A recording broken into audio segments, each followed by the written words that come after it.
सेहीपरि जगतसिंहपुर जिला मुख्यालय नुआ विश्वविद्यालय प्रतिष्ठा नहीं मध्य बजेट रे घोषणा करा जायछि।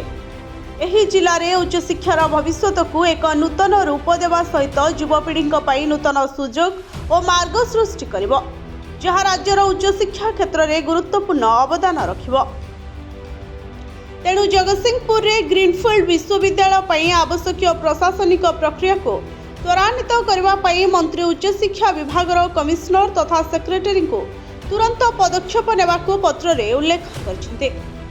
एहासह जगतसिंहपुर जिलापाल संपृक्त विभाग एवं पदाधिकारी सहित समन्वय रक्षा करी त्वरित पदक्षेप नेबाकू चिठी लिखिछन्ते।